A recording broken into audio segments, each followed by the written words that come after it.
Hey guys, welcome back. Tonight we're stepping into a place where warmth is a luxury and comfort is a distant memory. A medieval castle in the dead of winter. Picture this. Stone walls thick enough to stop a battering ram, but thin enough to let every whisper of wind seep through. Tapestries that hang like frozen curtains. Floors so cold they pull the heat from your feet the moment you touch them. You're about to spend a night as a knight in one of these fortresses. And I'll be honest with you. You probably won't survive this without losing a few toes to frostbite. The medieval castle wasn't the romantic refuge you see in movies. It was a stone box that held cold like a tomb holds silence. So before you get comfortable, take a moment to like the video and subscribe. But only if you genuinely enjoy what I do here. And hey, drop a comment letting me know where you're listening from and what time it is where you are. I love seeing how this community spans the globe. Some of you tucked in at midnight, others listening during your morning commute. Now, dim the lights. Maybe turn on a fan for that soft background hum, and let's ease into tonight's journey together. You press your palm against the wall, and it's like touching a block of ice that's been waiting centuries for this exact moment. The stone drinks the warmth from your flesh and gives nothing back, just a damp, penetrating cold that seeps into your bones before you can pull your hand away. This is your reality now, standing in a medieval castle chamber as winter tightens its grip on the world outside. The year might be 1350, maybe 1420. It doesn't matter. Cold is cold, and these walls know nothing of mercy. The chamber you've been assigned isn't private. Privacy is for kings and the wealthiest lords. You're a household knight, which means you've earned your place through service, but that place is still a shared room in one of the castle's upper floors. Stone surrounds you on all sides. The floor beneath your feet is flagstone, each piece fitted together so tightly that a blade couldn't slip between them. Yet somehow the draft finds every imperceptible gap. Your breath hangs in the air like a ghost that refuses to leave. Look up. The ceiling arches above you. Beautiful in daylight, perhaps. But now it's just another surface radiating cold downward. There are no windows here. Those are for the great hall and the Lord's solar. But there are arrow slits. Narrow angled openings designed to let archers defend the castle, while minimizing their exposure. Right now they're letting in something else. The howling December wind that's been racing across frozen fields for miles, picking up velocity and malice, only to funnel itself through these slits with the precision of a blade finding a gap in armor. You can hear it. A low, constant moan that never quite stops. It's the soundtrack of winter in a castle. This wind song that permeates everything. During the day you can ignore it while you're moving, training in the courtyard, attending to your duties. But now, as darkness settles and you prepare for sleep, there's nothing to distract you from it. The wind doesn't just sound cold. It sounds hungry. The other knights are already here, 3 of them, moving through the rituals of preparing for bed. Nobody speaks much. You've all been awake since before dawn, and exhaustion is its own language. One knight, Sir Thomas, you think his name is already removing his day clothes, the wool tunic and linen shirt that have kept him marginally warm while moving. Now he's layering differently, pulling on a thicker undertunic that's been hanging near the brazier to warm. Smart man. That brazier. Let's talk about that little miracle and curse combined. It sits in the center of the room, a metal bowl on legs, filled with glowing charcoal that someone, probably a servant, brought up from the kitchens hours ago. It's the only source of heat in this room, and everyone's sleeping position will be negotiated based on proximity to it. The closest pallets belong to the senior knights, the ones who've served the longest. You're newer to the household, which means your sleeping spot is near the wall. The cold wall. The wall that's currently doing its best impression of the north side of an iceberg. Here's something historians love to debate. Just how cold did it actually get inside these castles? Some argue that body heat, tapestries, and braziers kept the temperature tolerable. Others point out that castles in northern Europe regularly saw indoor temperatures barely above freezing. The truth, as usual, lives somewhere in the uncomfortable middle. It's cold enough that you'll wake multiple times during the night. Cold enough that your joints will ache by morning. But not quite cold enough to kill you. Usually. You walk to your pallet, a simple mattress stuffed with straw, laid directly on the stone floor. It's not much, but it's better than what the servants have. They're sleeping on loose straw or thin rush mats in the corridors, huddled together for warmth. At least you have an actual mattress, thin as it is. Someone's already laid out your bedding. 2 wool blankets, rough and scratchy, smelling of lanolin and smoke.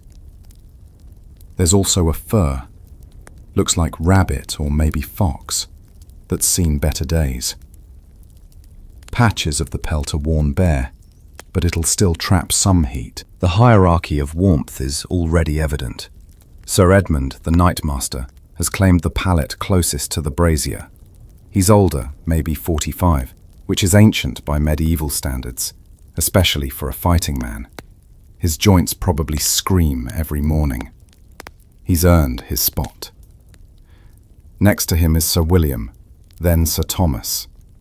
Then you, off to the side, where the brazier's warmth becomes more theoretical than actual. You begin to undress, but not completely. That's a rookie mistake that'll leave you shivering until dawn. You remove your outer tunic, the one that's damp with sweat from the day, but you keep your linen undershirt on. Then you pull on a second, heavier wool tunic over it. Layers. That's the secret. Trapped air between layers is your friend. Some knights even sleep in their padded gambesons, the quilted jackets worn under armor, because they're essentially medieval sleeping bags. But yours is hanging in the armory, still damp from training, so that's not an option tonight. Your boots come off, and the cold from the floor hits your feet immediately, even through thick wool socks. You quickly tuck yourself onto the pallet, pulling the blankets over you. The straw mattress crinkles beneath your weight, and you can feel individual stalks poking through the fabric. It's lumpy, uneven, and it smells like dust and old hay. But it's a barrier between you and the stone floor. And right now, that's everything. The fur goes on top, and you burrow under the layers, drawing your knees up toward your chest. Fetal position isn't just for comfort, it's for survival. You're minimizing surface area, keeping your warmth concentrated. Your hands you tuck under your armpits. Your head you pull partially under the blanket, leaving just enough of an opening to breathe. And then you lie there, listening. The wind through the arrow slits, the occasional pop and hiss from the brazier, the breathing of the other knights, already settling into sleep's rhythm. Somewhere far below, you hear a dog bark. The castle never fully sleeps. There are always guards on the walls, servants in the kitchens preparing for tomorrow's meals, stable hands checking on the horses. But here, in this cold stone room, with the weight of wool and fur pressing down on you, you're as ready as you'll ever be for a medieval winter night. The first hour is always the worst. Your body heat is trying to warm the cocoon of blankets around you, but it's a slow, frustrating process. The wool is thick, yes, but it's also slightly damp from the humidity that pervades everything in the castle during winter. stone walls sweat. They accumulate moisture from the air, from breathing, from the braziers' heat meeting cold surfaces. That moisture gets into everything: your bedding, your clothes, the rushes on the floor. You shift position, trying to find a configuration where the straw pokes you less, where the cold from the floor doesn't seep through quite so aggressively. It's impossible. Medieval sleep isn't about comfort. It's about survival. You close your eyes and focus on the sounds, letting them become a kind of meditation. The wind, the breathing, the crackle of charcoal slowly turning to ash. Then you hear it, the sound of someone else shifting, restless. It's Sir Thomas. You open your eyes just enough to see him in the dim orange glow from the brazier. He's sitting up, reaching for something. A moment later, you smell it. Wine. He's taken a pull from a skin, the fortified kind that burns going down and creates the illusion of warmth. Medieval antifreeze.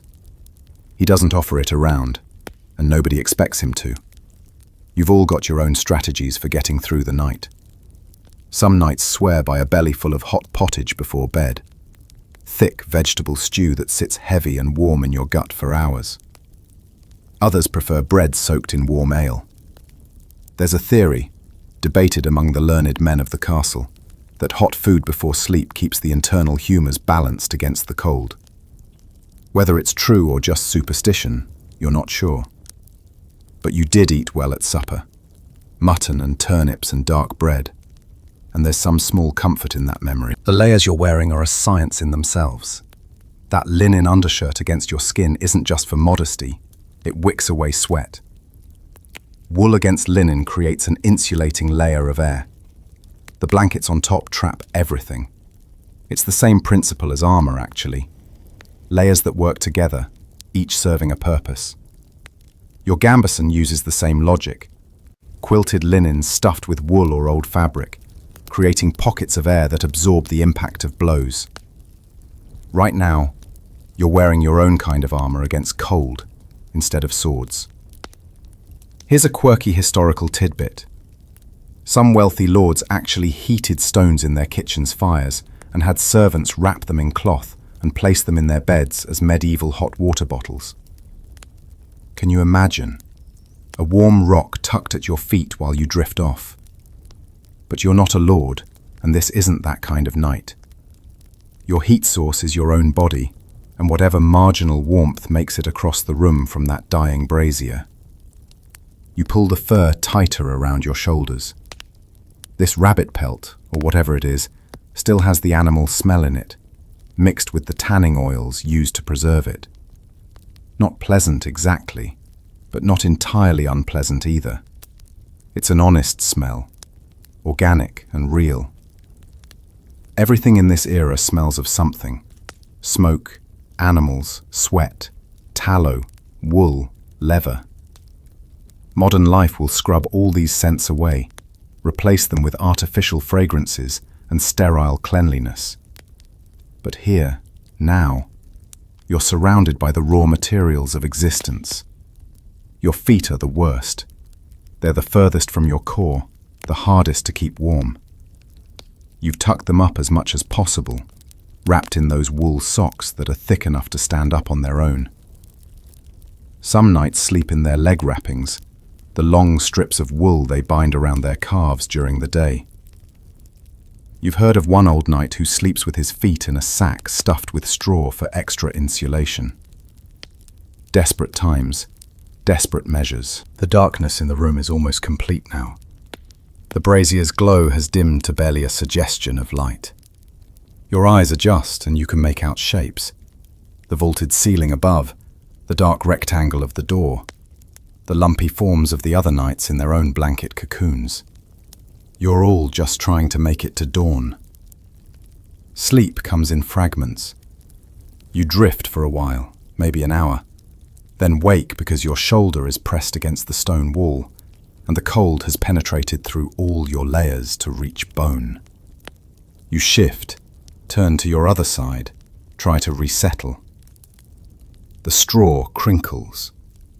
Someone, Sir Edmund probably, lets out a wet cough. The sound echoes off the stone walls, harsh and rattling. You wonder if he's sick or if it's just the cold air irritating his lungs. Probably both. Time loses meaning in the dark. You might have slept for minutes or hours, impossible to tell. There are no clocks here, no way to mark the passing moments, except by the gradual dimming of the brazier and the slow transition of darkness from absolute to merely deep.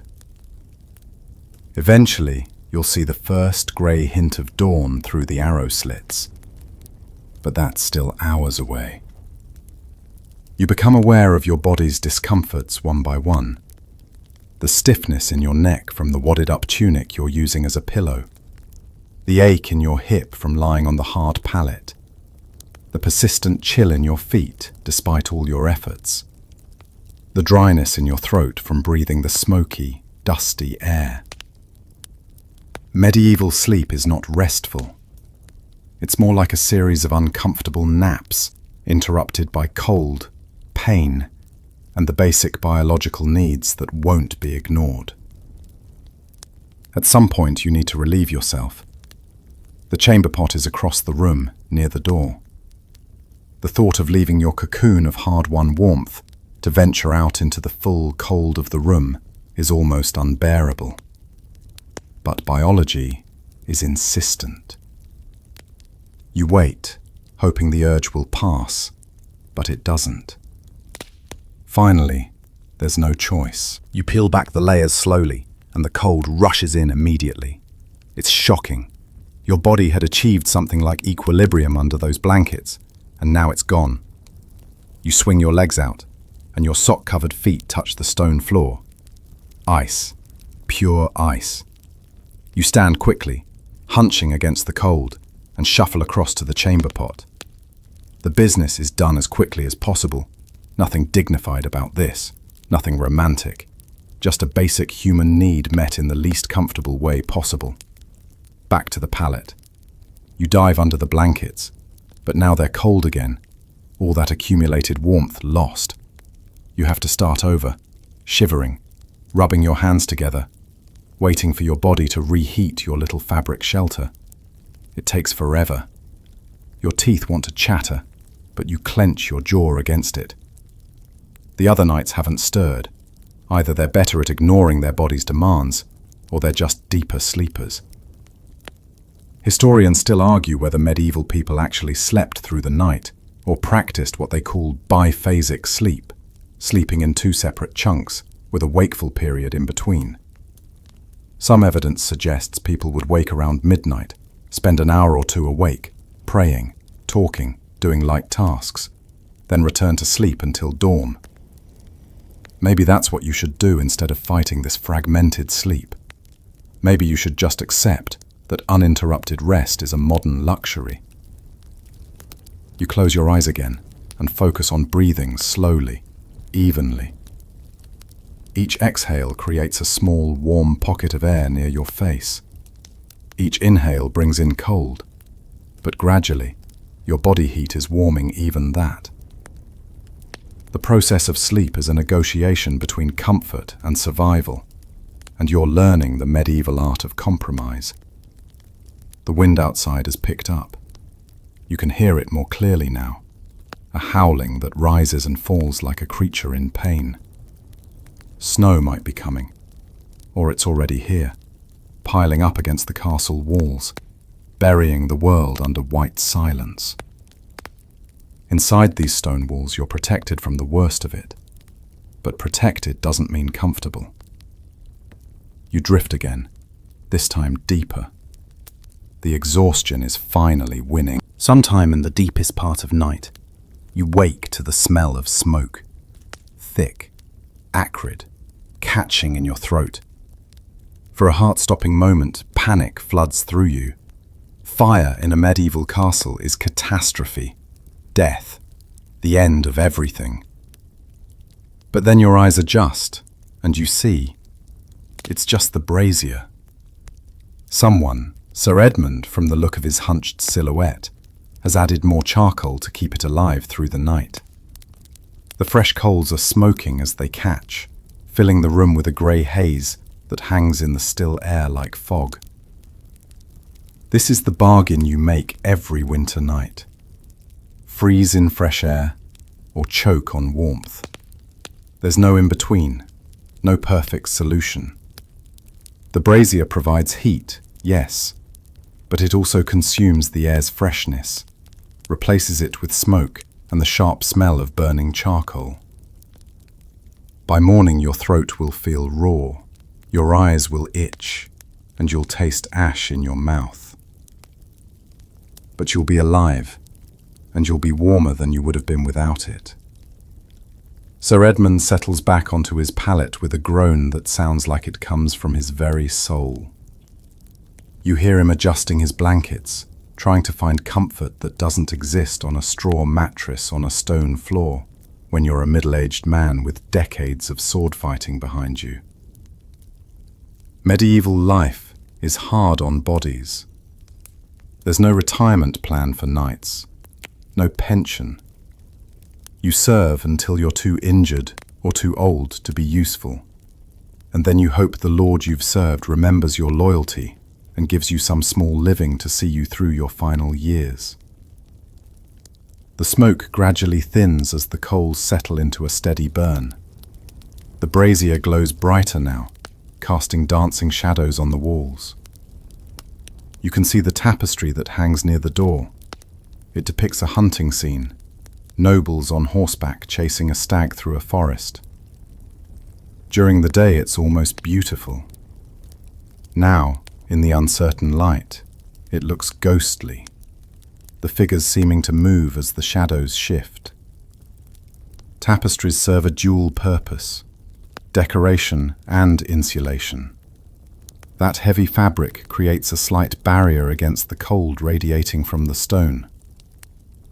Not much of a barrier, but every little bit helps. You wonder what time it is. The deep of night, certainly. The hour when the world feels most hostile to human life. Guards on the walls will be stamping their feet, blowing on their hands, counting down until their watch ends.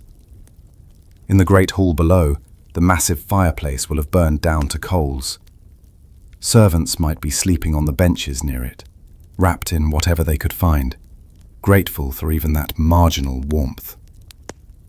Here's something that often gets overlooked in romantic tales of medieval life. The sheer grinding discomfort of existence. Knights in shining armor, noble lords in their castles. It all looks so majestic from the outside. But living it means constant cold in winter, oppressive heat in summer, food that's often spoiled or monotonous, water that's unsafe to drink straight, bedding crawling with fleas, clothes that must be worn until they fall apart, because fabric is expensive and labor-intensive to produce.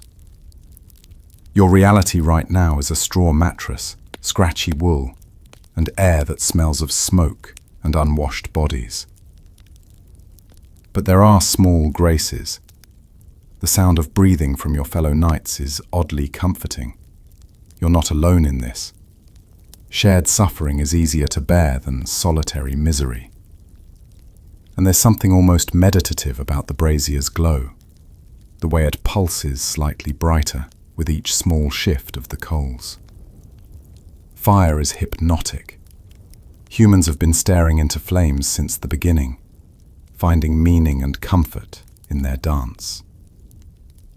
You shift again, trying to redistribute your weight, to find some arrangement of limbs and blankets that doesn't hurt. The fur has slipped down, and you pull it back up over your shoulders. A draft is coming from somewhere. There's always a draft. And you can feel it on the side of your face. A cold finger tracing along your temple. You tuck your head deeper into the makeshift pillow, drawing the blanket edge up to cover more of your face. Sleep returns, but it's shallow, fragile. You're aware of being cold even as you sleep, your body never fully relaxing into rest. Dreams come, strange and fragmentary. You're riding maybe, or fighting.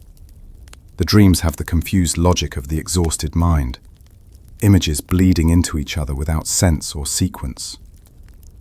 Then you're aware of being awake again, though you're not sure what woke you. The room is darker now. The brazier has burned down again. You can barely make out the shapes of the other knights. One of them is snoring, a rhythmic rasp that might be annoying if you weren't so tired. Instead, it's just another sound in the tapestry of night noises. Wind, breathing, the occasional creak and settle of ancient timbers. Your fingers have gone numb where they're tucked under your arms. You flex them, trying to work feeling back into them. The cold has a way of finding every extremity, every part of you that's furthest from your heart's warmth. Toes, fingers, nose, ears, they all ache with it. Some nights develop chilblains, those painful swellings that come from repeated exposure to cold. Others lose toes or fingers to frostbite during campaigns, or especially brutal winters. The human body is remarkably resilient, but it has limits. There's a story, possibly apocryphal, but it illustrates the point, about a winter so cold that wine froze solid in barrels and had to be cut with axes. Whether that actually happened or not, the fact that people believed it could happen tells you something about medieval winters. They were harsh in ways that modern heating and insulation have made difficult to imagine. You're living it now, though, and there's no need to imagine anything. The night stretches on. You drift and wake, drift and wake. Each time you surface into consciousness, it's because some discomfort has exceeded your body's ability to ignore it. Too cold, too stiff, need to shift position. The cycle repeats. This is what sleep means here and now.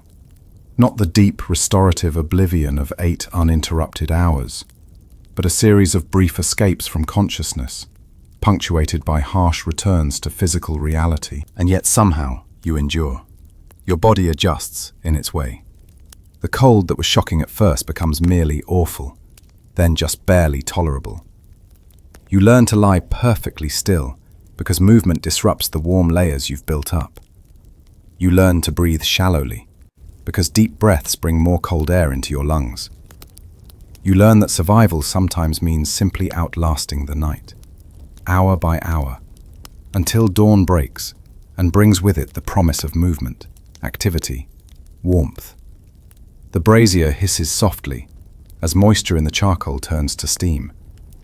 Somewhere in the castle, a door slams. Life continues, even in these dead hours before dawn. You close your eyes again and try to find that elusive state where consciousness fades and time passes without your awareness. It's the best you can hope for. Tomorrow, today really, will bring its own challenges. Training, duties, the endless routine of castle life. But for now, you're just trying to sleep. Dawn is still hours away when you wake to the sound of movement. Not just one night stirring, but deliberate activity. Your eyes open to see Sir Edmund already up, a dark shape moving near the brazier. He's adding more charcoal, but there's something else. You catch a glimpse of him reaching toward the wall, toward the tapestry. Then you understand. He's checking for ice.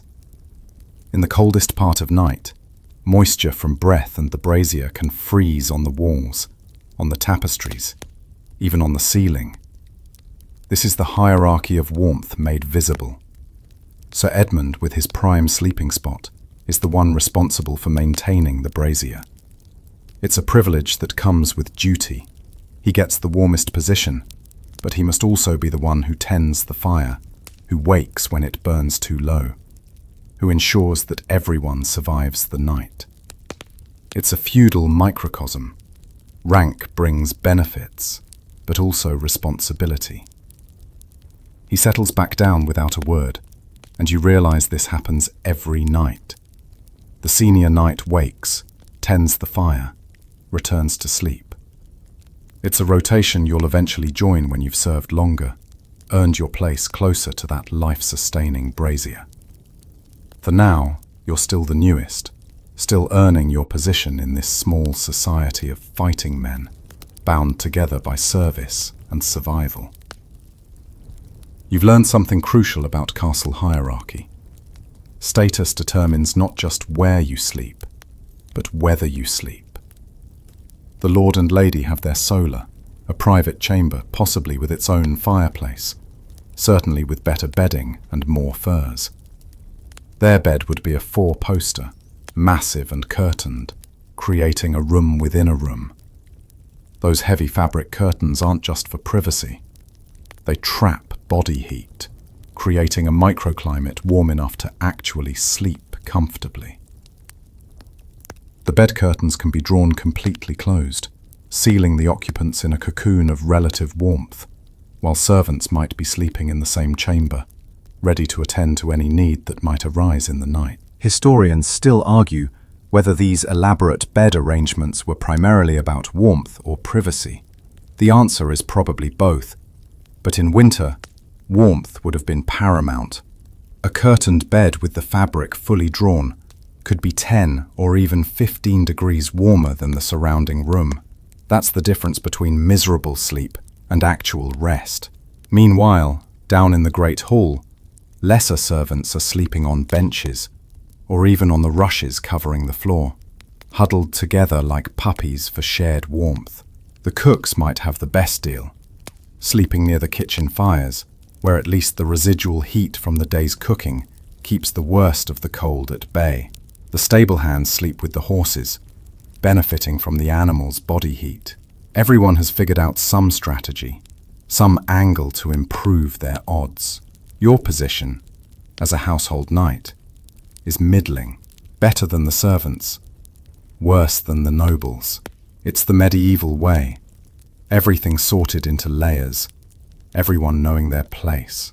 Even cold is distributed according to rank. You're closer to the brazier than a servant would be, but farther than a night master. Your blankets are wool, not the finest furs, but they're not the thin, threadbare rags the lowest servants make do with. You have a straw mattress instead of loose straw on bare stone. It's not comfortable, but it's survival, and that's more than some can claim. The wind has changed direction. Now it's coming through the arrow slit more directly, and you can feel it reaching your corner of the room. The cold is like a living thing, probing for weaknesses, seeking any gap in your defenses. You pull the blankets tighter and burrow deeper, but there's no escaping it entirely. This is just what winter nights mean in a medieval castle. Endurance, adaptation, acceptance. Think about the soldiers doing guard duty right now. They're on the walls, exposed to the full force of the wind, walking their circuits to stay warm because standing still means freezing. They're probably envying you, even though you're lying here miserable and aching. It's all relative. Your cold is luxury compared to theirs. Their cold is voluntary movement compared to the prisoners in the dungeon below, locked in cells where the only heat comes from their own bodies, and the temperature might actually dip below freezing. Here's a quirky bit of medieval logic. Some castle builders deliberately made dungeons cold, believing that the chill would weaken prisoners and make them more likely to confess or comply. Whether this was a conscious design choice or just a convenient rationalization for the fact that dungeons were naturally the coldest part of the castle, who knows? But the effect was real enough. Cold is a weapon, just as surely as a sword or a mace. You shift position again, always trying to find some arrangement that hurts less. The straw in your mattress has compacted under your weight, creating hard lumps in some places and thin spots in others. By morning, you'll have the imprint of straw stalks pressed into your skin, visible lines that will take hours to fade. Your body becomes a map of the night's discomfort. Sir Thomas coughs, a deep, wet sound that speaks of lungs full of smoke and cold air. Then he's quiet again. You wonder if he's actually asleep or just lying there, enduring like you. It's hard to tell. Maybe sleep itself is different here and now. Maybe medieval people didn't experience it the way modern people do. didn't expect the uninterrupted rest that will one day be considered normal. Maybe they adapted to these fragments, these interrupted hours, and found it sufficient. The darkness is beginning to change, though it's so subtle you might be imagining it. The absolute black of deep night is maybe, possibly, becoming something fractionally less absolute. Dawn is still far off, but it's coming. The longest part of the night is over. You've survived the worst. Now it's just a matter of enduring until first light, until the castle wakes and movement becomes possible again. You think about the day ahead. There'll be morning prayers, then breaking fast, probably bread and weak beer, maybe some cheese if you're lucky. Then training in the yard, assuming the weather permits. Sword work, lance practice, the endless drills that keep a fighting man sharp. Your body will warm up with activity, the blood flowing, the stiffness of the night working itself out. That's hours away, though. For now, there's just this. Cold, discomfort, and the slow passage of time measured in heartbeats and breaths. The hierarchy of warmth extends beyond just sleeping positions. It affects everything. Who eats first at meals? Who gets the best armor and weapons? Who's chosen for prestigious duties versus dangerous ones? Medieval society is nothing if not stratified, and every aspect of life reflects your place in that structure. Right now, in the cold and the dark, that structure is about survival. Your position determines your chances of making it through winter intact, with all your fingers and toes, without developing the lung sicknesses that kill so many each year. But there's also solidarity in this shared suffering. The knights in this room are brothers in arms, bound by more than just oath of service. You've trained together, eaten together, and now you're freezing together. When the next campaign comes, when you're riding out to war or defending the castle against siege, these are the men you'll trust with your life. The bonds formed in discomfort are often stronger than those formed in comfort. You close your eyes again, willing sleep to return. It does, eventually, but it's thin and unsatisfying. You're aware of dreaming, but can't remember the content. Time passes. The room gradually, almost imperceptibly, begins to lighten. The first bird calls, distant and tentative, and you know dawn is finally approaching. You've been drifting in and out of consciousness for what feels like years, but has probably been just an hour or two.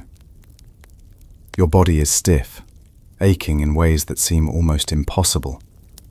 Your neck protests when you try to turn your head. Your hips feel like they've been beaten with clubs. Your shoulders, those you can barely move without pain shooting down your arms. This is what medieval mornings feel like, after a winter night on a straw pallet. Your body has survived, but it's paid a price. You're only what, 25? 30? But you feel ancient. This is part of why medieval people aged so quickly, why a man of 40 was considered old, why 50 was a remarkable achievement. The accumulation of nights like this, years of cold and damp and hard surfaces, grinding down joints and muscles until they're worn out before their time. You don't move yet. The room is still mostly dark, though there's a grey quality to the darkness now, a suggestion of light somewhere beyond the stone walls. The arrow slits show the barest hint of change, black becoming charcoal, becoming the deep blue that comes just before dawn. The brazier has burnt down to almost nothing, just a few glowing coals that provide barely any warmth at all. Your breath, when you exhale, is visible in the dim light. a cloud of vapor that hangs in the air for a moment before dissipating. Then you notice something else. The tapestry nearest you is covered in a thin layer of frost. Your breath, the breath of all the nights in this room, has frozen on the fabric overnight. The embroidered hunters and their stag are now outlined in delicate ice crystals that catch the faint light and glimmer. It's beautiful in a way. It's also terrifying, because it means the temperature in this room has been below freezing for most of the night. You've been sleeping in sub-freezing temperatures, surviving only because of the layers you wrapped yourself in and the minimal heat from the brazier. Sir Edmund stirs first. He always does. That's part of his role as the senior knight. You hear him groan as he sits up, a sound of pure physical misery that he doesn't bother to suppress. Then he's moving, a dark shape in the grey dawn light, adding the last of the charcoal to the brazier and blowing on it to coax it back to life. The coals glow brighter, and a few small flames lick up. It's not much, but it's something. "God's teeth, it's cold," he mutters. His voice is rough, raw from smoke and cold air. It's the first words anyone's spoken in hours, and they break the spell of silence. Sir William groans in agreement. Sir Thomas just coughs again, that same wet, rattling sound that's been punctuating the night. You force yourself to sit up, and the movement is agony. Your muscles have contracted in the cold, stiffened into knots. Every joint protests. The blankets fall away, and the cold air hits you like a physical blow. You're instantly shivering, your body's last defense against the cold kicking in now that you're moving. Your hands fumble with the blankets, trying to wrap one around your shoulders while you figure out what to do next.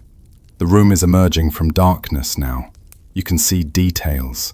The frost on the tapestries, yes, but also the frost on the stone walls, glittering in the grey light. The floor is slick with it, in places where moisture is condensed and frozen. Your breath plumes in front of you with every exhale. This room is only marginally warmer than the world outside. And outside, it's a winter morning in medieval Europe, probably somewhere around 20 degrees, possibly colder. Sir Edmund is already pulling on his boots, preparing for the day. There's no lingering in bed here, no snoozing for an extra few minutes of warmth. When it's time to rise, you rise, because lying in a cold bed is just as miserable as being up and moving.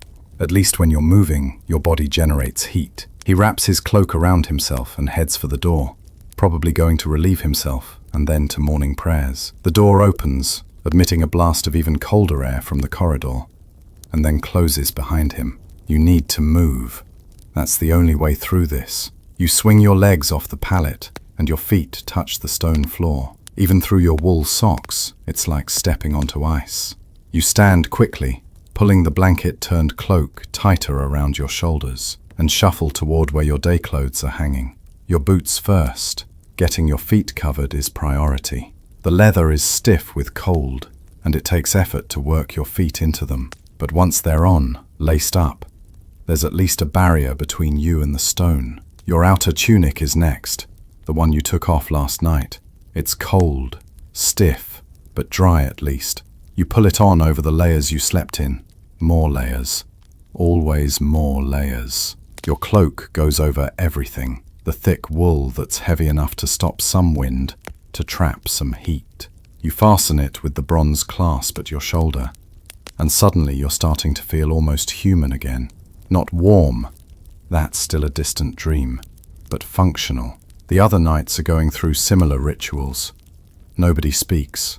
There's nothing to say that hasn't been said 1,000 times before. Cold, tired, sore. Every morning is the same in winter, just variations on a theme of discomfort. Sir Thomas is having trouble with his fingers. They're too stiff to manage the laces on his boots, and he has to blow on them, rub them together, work feeling back into them before he can continue. Chilblains, probably. By next week, his fingers will be swollen and painful. By next month, if the cold continues, you might lose one or two to frostbite. It happens. You make your way to the door and step out into the corridor. It's somehow even colder here than in the room.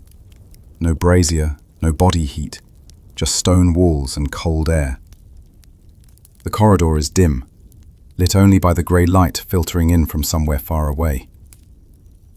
Other people are moving, shadows in the gloom. Servants heading to start their duties. Guards coming off night watch, looking frozen and exhausted. Everyone moving slowly, stiffly, like old people, though many of them are young. The privy is down the corridor and around a corner. It's built into the thickness of the wall, a small stone room with a hole that drops down to the castle's waste disposal system. There's no door. Privacy isn't really a concept here. Just an opening. You do your business quickly, and the cold makes it even more unpleasant than usual.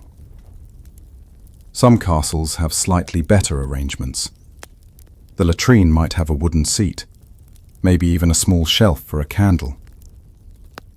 This one is just stone and a hole. Functional. Medieval. Walking helps. Your muscles are warming up, the stiffness starting to ease. By the time you make it to the chapel for morning prayers, you can move almost normally.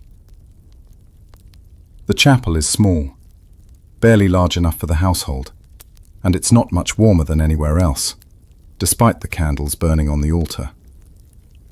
But there's something comforting about the ritual, the familiar prayers, the sense of order imposed on chaos. You kneel on the stone floor, more cold, more discomfort, and mouth the Latin words that you barely understand, but have memorized through repetition. The chaplain's voice echoes off the stone walls, amplified and distorted. He's an old man, older than Sir Edmund, and he's shivering even in his heavy robes. Everyone's cold. The Lord is here, and the lady, their breath pluming in the candlelight. Even they, with their better quarters and better clothing, show the effects of the cold. The lady's hands are red and chapped. The Lord's face is raw from the wind during yesterday's hunt. Winter spares no one in a medieval castle, though it's certainly easier for some than others. After prayers, it's time for breaking fast. The Great Hall is marginally warmer than the rest of the castle because the massive fireplace has been relit. Servants have been working since before dawn to get it going, feeding it logs until flames leap high and heat begins to radiate into the cavernous space. You make your way toward it with the other knights, grateful beyond words for the warmth. It's the first time in 12 hours that you felt actual heat on your face, and it's almost overwhelming. Bread and beer are distributed. The bread is yesterday's, a bit stale but filling.